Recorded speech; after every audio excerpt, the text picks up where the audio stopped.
Well, a major milestone today when representatives from the Minnesota DNR and the Minnesota Land Trust celebrated a more than $9 million initiative to restore a body of water in Duluth.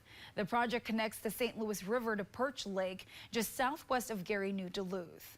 Northern News Now's Ryan Hayes was there for today's ribbon cutting and tells us about the importance of this restoration project. This multi-million-dollar project is changing the landscape of the area, connecting the St. Louis River to Perch Lake through this culvert here. Perch Lake was once a bay of the St. Louis River estuary, but that connection to the river was lost with the construction of the railroad and Highway 23 embankments. DNR Commissioner Sarah Stroman says that broken connection led to contamination with low oxygen levels, shallow depths, and limited access for fish in Perch Lake.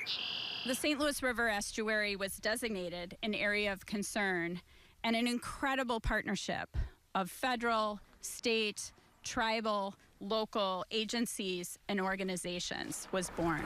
Perch Lake was identified as one of the 17 areas of concern in the St. Louis River estuary by the EPA back in 2013.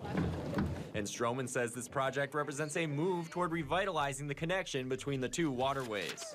Yay. Mayor Roger Reinert was on hand for Tuesday's ribbon cutting, calling the project a massive step in the right direction. The restoration of Perch Lake and the reconnection of the lake to the St. Louis River is, like I said, another huge step towards restoring the St. Louis River estuary.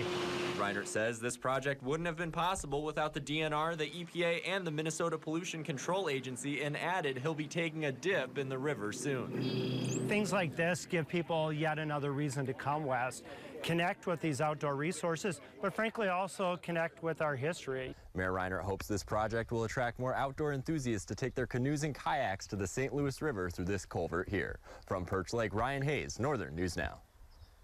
Ryan, thank you. Construction of the multi-million-dollar project began back in 2022 and was funded by the EPA Great Lake Restoration Initiative and the Outdoor Heritage Fund.